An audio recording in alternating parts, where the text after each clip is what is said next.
is, guys? It's your boy BlastphamousHD, aka Tyrone Couple. Today we're here to watch other people make angry mistakes and break stuff and throw people around the poker room. You guys want to watch the original video? It is by none other than Poke Her Face, and that is not even a double entendre, but it should be. Let's do this. Have you ever noticed how poker can sometimes really bring out the worst in people? Yes. Well, that's no. exactly what we're diving into today's video. Get ready, because we're about to start an exciting exploration of poker's most intense moments. Let's start things off with Garrett Adelstein, who, as everybody knows, is a well-known figure on the Hustler Casino live show and has reportedly raked in over $1.8 million in winnings. He's even considered by many to be one of the best live cash players globally. Now, in this high-stakes game with blinds at 100, 200, 400, with a $400 big blind ante and an even heftier $800 big blind straddle, we see in one intense hand, Adelstein, holding an 8 of and 7 of clubs, raises to $3,000 from the third blind. Robbie Lou, sitting in the straddle with a jack of clubs, 4 of hearts, decides to call. The tension escalates as the flop reveals 10 heart and 10-9 of clubs. Adelstein makes a bet of $2,500, and Lou, unfazed, calls. Then the drama peaks when the turn brings out the 3 of hearts. Adelstein boldly bets $1,000. Lou, after a moment of contemplation, raises to $2,000. Adelstein, determined, goes all in, putting Lou in a tight spot for almost $109K. Here's where things take a bizarre turn. Lou, after briefly rechecking her cards, decides to call, claiming she has a bluff catcher. They agree to run it twice, but fate wasn't in Adelstein's favor, and he loses both times. The reaction? Astonishment. Adelstein's face says it all. He's in disbelief. How could a relative newcomer to the game make such a call? Doug Polk's immediate reaction was to tweet that Hustler should halt the stream for an investigation, and many echoed this sentiment. What? Given the infamous Mike Posel scandal, suspicions were high, so Joey Ingram didn't waste a moment and launched an emergency live broadcast to dissect the event. The footage from Hustler Casino Live shows a shocked Adelstein leaving the table, followed by Lou and another player, Rip, thought to be Lou's business partner. Background arguments were audible, with Rip claiming that Adelstein demanded his money back, nearly $135,000. What is he doing out there? He seems heated about something. I think that's what she did. Well, she definitely gave the money back. I saw it, but like, yeah, she took it from the rack here. That was her rack. Just gave him $150,000. What? What is going on? Shouldn't have played with it if What they is wouldn't have going lived. on? In a surprising turn, Lou handed the money back to Adelstein, asking what would make him return to the game. He accepted the chips but swiftly packed it up and left without another word. Now, everyone at the table was totally thrown off when Lou gave back $135K to Adelstein. Turns out Lou is so loaded that this amount didn't even faze her. Lou later explained on the Hustler Casino live show that she miscalculated during a game earlier. She thought she had a stronger hand with a jack of clubs, but actually, she just had a jack 4. It was a serious mix-up. But here's where it gets spicy. Adelstein, feeling something was off, took to Twitter. He had noticed that Lou usually folds unless she's got a strong hand. He suggested that Lou might be cheating, possibly using a hidden device that vibrates to signal a winning hand. Wow. You not only accuse her of cheating, but also of playing with herself at the table? That is horrible that you would do that unless you have the awesome evidence, in which case I would need to see that, because you got to make sure you don't want to not validate his claims. He thought Lou's lack of experience made her call too obvious, a dead giveaway to seasoned players. He made her give the money back. What do you mean made her? How do you make? He told her to give the money back and so accused her of cheating. How do you make someone give the money back? I don't understand. I don't know. He took it. He somehow talked her into giving the money. Why would she be willing to do? If she didn't cheat, why would she be willing to give the money Why back? are you? Now, Adelstein isn't blaming the Hustler Casino Live for this mess, though. He said that when they stepped away from the cameras, he warned Lou that this incident was going to blow up online. According to him, Lou's reaction was telling. She looked shocked and immediately offered to return the money, no questions asked. To wrap it up, Adelstein is convinced Lou didn't just misread her hand. He was so upset by the whole situation and some aggression from RIP that he just couldn't play any longer and headed home. Now, speaking of getting frustrated, it brings us to Ben sitting beside Ron. Now Ron, in a situation that most of us would find trying, just couldn't stop revealing his hand over and over again. There was Ben, doing his best to stay in the game, but Ron kept thrusting those cards in his face relentlessly. It was like watching a pot about to boil over. And sure enough, Ben snapped. That's really good. She wanted a raise. Good. She wanted a raise. Fine, it's fine. I don't care. I don't care. She wanted a raise. It's just the cards. I don't care. Okay, Ron? Just stop showing me your cards. Damn it. I was trying to give you. I want to quit this game. No. Just stop talking to me, all right? I don't want to see your cards. You play your hand. I don't care if you're betting, if you have it or you're bluffing. I don't care. All right? Just play normally. You don't have to like show me that you have the pair. Jesus Homie Christ. tripping, Now, bro. Ben might have gone a bit too far with his reaction, but really, that's up to you to judge. Okay, now imagine you're in a game where most players frequently switch between English and another language. Initially, you're all in for giving everyone the benefit of the doubt. But as the night stretches on, you can't help feeling unable to follow the conversation. It starts to gnaw at you, and is this the unspoken cost of entry to the big leagues? You crave acceptance, but not at the expense of feeling duped. So, what's the game plan? In Florida, it's common for dealers to enforce an English-only rule during gameplay. If this rule seems to be slipping, especially in high-stakes private games, it's time for you to step in and make the others try to realize that you're actually clueless. But what if the subtle hints don't do the trick? Time to double down with a more direct approach, and that's what happened with Hey, Pepe. I have a hand, bro. I bet big. He doesn't speak English. Please, bro. He doesn't speak I know, English. but you go in. Yeah, he. All right, you he go all in doesn't speak already, bro. English. Don't He's talk to asking him, me bro. how much you have. What should I say? He asked me how much I bet. I said 8-8. He did. He said Bacham. I know, He doesn't but speak English. he talking to him or the other guy, but you go all in already, bro. Hard. It's a misunderstanding. He doesn't speak English. That's why. I know, I understand, but you speak English or you speak this or Nick Elbow. Okay. Right. I can't speak. I'll be a translator. I know. Yeah, everyone is a I'll be a translator. translator. Then. Yeah, you want to I know. understand, Charles. Yeah. But you go all in already. Don't talk to him. I have a hand.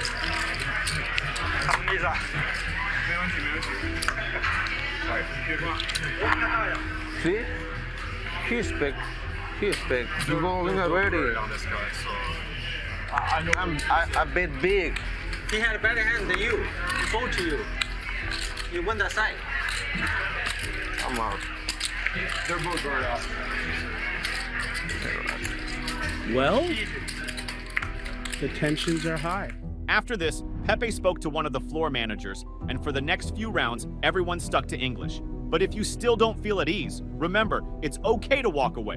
Whether it's a coveted spot on a live stream or an exclusive private game, your well-being and financial security trump everything. All right, next up, we've got something pretty heated that happened during a poker game at the lodge. This was the first time we saw Nick airball at the lodge, and oh boy, things got intense. So here's what went down. Jungleman, at the table, had this habit of flipping his chips right on top of Nick's cards, and he claimed it was his special way of playing a bit dirty. And Nick was getting pretty annoyed but kept his cool. Then, after a few minutes, he decides to give Jungleman a taste of his own medicine. He starts doing the same thing, shuffling chips on Jungleman's cards. And that's the moment you could see Jungleman wasn't pleased at all. But here's where it gets even more heated. During the game, Nick confronts Jungleman in a pretty bold way. He calls him out. 100%. The tension just keeps building from there. Nick was on a roll, really getting the upper hand over Mark Wahlberg in a cowboy hat. You gonna take that? That's rough. Jungleman. And then, the climax of their rivalry comes at this pivotal moment. Oh my God. I mean, Nick should never have called Jungleman out like that. And the same goes for Jungleman destroying Nick's chips. At last year's PGT showdown between Phil Hellmuth and Eric Persson, Hellmuth is at a pivotal moment in a heads-up match against Eric Persson. So far, Hellmuth's performance was shaky, and he already had a bit of a disadvantage with his stack. Now, Eric is not just any player. He knows exactly who he's up against. His strategy? Get under Hellmuth's skin. All right, my patience is up. I'm gonna have to take you out quickly now. I doubt it. It's no secret in the poker community that Hellmuth can lose his cool, and Eric is playing that card to his advantage. In a heads-up match, unlike a table with 10 players, you can't just chat with others. It's an intense one-on-one battle, and Eric is nailing it with his classic aggressive style. He's not afraid to throw a few jabs, and it's clear Hellmuth is feeling the heat. He's going in on it. Queen on the river. As the tournament progresses, it's obvious these two are like oil and water. No love is lost between them, and it makes for an electrifying face-off. Hellmuth, usually a strong personality, is finding a formidable opponent in Eric. I don't even want to be here playing this event with the guy like this. It's ridiculous. Bring me. And guess what? Pearson clinched the game while our friend Helmuth stormed off and was clearly fuming. You got to me, buddy. Congratulations. I just got in with the best, didn't I? Not going to be any love lost between these guys. It's over.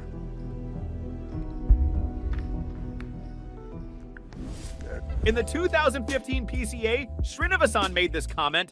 Hawkins, seizing the moment, goes all in when Srinivasa attempts this audacious bluff. In 2005, at the heart of the World Series of Poker, the tension was high and the stakes were even higher. Everyone knows that when you're not in a hand, you should keep quiet about your cards. But this rule wasn't quite clear to Shahram Sheikhan. During a crucial moment, while Mike Matuso was deep in a pot, Shahram broke this unwritten rule. In his first World Series, now the flop is 9-8 ace. Oh, Sheik's not happy. When the flop shows a 9, 8, and ace, Shahram, clearly upset, pounds the table. His reaction was like flashing a neon sign, revealing that he would have had a good shot at that flop. This kind of reaction is a big taboo in poker. It's like giving free intel to the other players. Poker etiquette demands silence if you're not in the hand. The other players you should not give. You know, we're in a hand. You need to shut the up. Uh-oh. What did you say, Mike? Then things heated up. Mike. Damn! What did you say, Mike? Did you say something? Hi, guys. Mike, always known for his fiery temperament, calls out Sean's blunder, and Mike's complaint is loud and clear. Shahram's outburst was out of line, especially in the middle of a high-stakes game. You cannot talk about a hand in between a hand. We're playing for a lot of money. You jumped off your chair like you threw away part of the pot. Got him. The tournament official, Jack Eel, steps in to calm the storm, but not before Mike goes all in and wins the pot, with Kessler folding and staying out of the Lazar draw. folds and Mattisau has his man. Nuts! He has taken down the Sheik. Finally. Now, Mike's frustration was palpable, and he was right to be angry. In a game where every piece of information counts, getting hints from someone not even playing their hand is a big no-no. So, despite Mike's reputation for being argumentative, in this instance, he was spot on. And that's all for today, folks. They're trying to figure out what Phil would have check-called so quickly on the flop with, only to check the turn and then lead the river. I feel like you have the queen. Just in case you're betting the 9, I'm going to put it out there. No, you got it. Good call. Come on, you gotta show your hand and win the pot. I know. I said you won. Okay, good. He don't play like this, Phil. Show him No, this is a good example for the American public. Because, He's a cheap. Because no, let me. He's a cheap limit player. Turn your hand up. This is a good lesson for the American public. When someone bluffs on the end and they say you got it, you're supposed to flip your hand and win. No, you're not. No, you're not. This is a good lesson for the American public. You're exactly right. When, let me talk, Sam, for a second. When you say good call, you throw your hand in the muck, and then I can throw my hand in the muck and take the pot. No, that's not the way it is. You got to show the win. I'll bet you $10,000. You can bet whatever you want to. You're out of your mind. When I say I call, let me tell you how stupid you are. Let me tell you why you're wrong. I'm listening. You don't want him flipping his hand over because he might have misread his hand. He might. So why do you want him to see his cards? I don't want to see his cards. I want his cards to hit the muck. I don't want you to see my cards. That's what I want. Okay. I don't want you to see my cards. I don't want you to see what I call it. I don't want to see. Now I want to see it. I do not. I want to see them both. Both hands are allowed to be Phil, I do not want to see your cards. I want to see Bobby's cards. I don't want to. I didn't want to before. I don't want to see your cards, Phil. I'll bet you. Can I make a point? I love you to death. Sam, I'm just saying I don't want to see your cards. I just don't want anybody to see my cards. I bet you $10,000 that it's good that the proper poker etiquette is you're supposed to show your hand. That's $1 million to 1, but he don't know poker etiquette. Mike, hey, listen, Sam, I know that you, Sam, I know you know what the proper etiquette is. We don't have poker etiquette. And I know he knows on the Lake of a Thousand Islands. But let me just been eating rice. Somebody flip these guys' hands up. No. Stop the clock and get it to Florida. All I want to do is bet him $10,000 so the public Turn wins. your hand up. Sam, you know I'm right. I know you are. You want to bet or not? I don't want you. Do you want to bet or not? I don't want you to turn your hand over. Hello. Do you want to bet? I don't want you. I don't want to bet. Okay, I don't want to bet. I don't want to bet. I don't want you to turn your hand over. It's bad etiquette. Is this how you're going to run things here? I don't want you to bet. Is this how you're going to run things here? Hold on. I'm not going to play anymore if this is I just don't want to show my hand. Executive producer Maury Escandani and South Point tournament director Harold Norman on the scene. Cleveland Girl here. What happened? Okay. What's going on? Well, I've been another 5 minutes. Bill. Bet out. No. Can I say one more thing, please, Maury? Yes, I want to say one more thing. By the rules of poker, I have to show my hand first. Right. I'm not betting the rules of poker. I'm betting etiquette. Oh, I knew what etiquette was. That's bad etiquette. And in the old days, can I finish? In the old days, in old days, etiquette. 99 out of 100 players followed poker etiquette. No new school etiquette. This is a bad example. This is a guy that looking will ass doesn't follow etiquette. And he won't bet it. Chevy I'll lay Chase you looking 3 to ass up 1. and Metro shit. I'll lay you 3 to 1 on the etiquette. I'll lay you 3 to 1 on etiquette. Yes or no? I will slow roll you. Yes or no? No. Yes or no? No. Okay, let's go. There's my hand. Helmuth turns his cards up, which will force Jean Robert to show his if he wants the pot. I did not want to show my hand, that's all. Well, you would have to anyhow if somebody wanted to see it. That was a great call. We thought you had 4 aces. You want to gamble? I'm not here to ladder, I'm here to win it. I'm not laddering. Play for the win, right? You doing the same? Or are you going to wait for the next page jump for 15? 90k is 90k, right? That's the main event for the next 9 years. Griffin looks like he'd just as soon get on with it. Clock. I think I might have to. You're just an abusive person, man. It's not funny. It's not a game. You're being abusive to me. How am I being abusive? You're being abusive. It's called verbal abuse. What you're doing to me is verbal abuse. You're not even gaining any information. What you're doing is verbal abuse. You're a bully. It's rude. It's mean. It's called speech play. It's not about. No, it's not called speech play. It's called being a bad person. You should really check yourself. Why? Check your privilege. This is called speech play. Check your privilege. I'm trying to get information. Check your privilege. You're a rude person. I'm not a rude person. You're a rude person. It's verbal abuse. This is what it feels like. See, now you're looking. He's not your daddy. He's not going to help you. Stop. No one is going to help you. You don't need to go until. No one is going to help you. It's called speech play. Heads up. 5.6 million chips. 5.6. That is what the bet is. 5 chips. Okay. Yeah, I understand that. I'm trying to get information from you. No, you're verbally abusing me. It's not verbal abuse. Yes, it is. Ask anyone else here. Your word against theirs. You want to gamble? Okay, I'm all in. I call. Let's go. No king, no more Kasuf. If he hits a king, Binger is going to lose his entire shit. Any kings about? Ping. Show me 3. Come on! Come on! Has he got me covered? Can we get a count? He has tripped jacks. David Clark jacks up. Ivy with a nut flush draw. Ivy, the youngest ever to win 5 bracelets, but he's never won one in a Hold'em event. Duffy bet 28-25. Clark folded. Ivy reaching and makes the call. So Ivy with his draw will go heads up against Duffy, a San Francisco contractor with the big lead there. Turn card now is an 8 of spades, and what a card. Duffy hits his full house. Ivy hits the nut flush. What a disaster card for Team Ivy. I'm on Team Ivy, Lon. This is going to cripple us. Wow. Yeah. Duffy will bet it, of course, 23-75. Now to Ivy. The nut flush. What do you do when you're a big pro with a nut flush, Norman? Well, it's not going anywhere. You smooth call or you raise. Yeah, it is a raise. 9,000. 9,000 total would make it 66-25 to Duffy to call, and he does. And Duffy, just with that smooth call, you got to like that play from the contractor. Ivy checking out Duffy's stack. Wondering if he could take the rest of it here. Duffy earns the check mark. Of course, he's got the full house. And he checks it. We saw Daniel Negreanu go out set against set in an earlier day 1 session. Here, Ivy with a nut flush against a full house, staring at disaster. Ivy bets enough to put Duffy all in. What's Duffy waiting for? Not much. Here he goes. And there is the full house. Yeah, we're at the nuts. Huh? At the nuts. Yeah, I know. Huh? I know. Why are you standing up for? Why shouldn't it be? I mean, there's something wrong with standing up. Why are you standing up when you got the nuts, like you're getting ready to leave? If you're the kings, I don't know. If you're pocket kings, you have me. Okay. Wasn't the nuts. Okay. Phil in a cranky mood? I don't like that. Whoa. Never mind, we just look at things differently. A clearly frustrated Phil Ivy. The nut flush was not good enough, and Duffy takes most of his chips. Is going to raise the action. Well, hope you guys enjoyed the video. If you did, make sure to comment, like, and or subscribe. It's your boy BlastphamousHD. Twisms.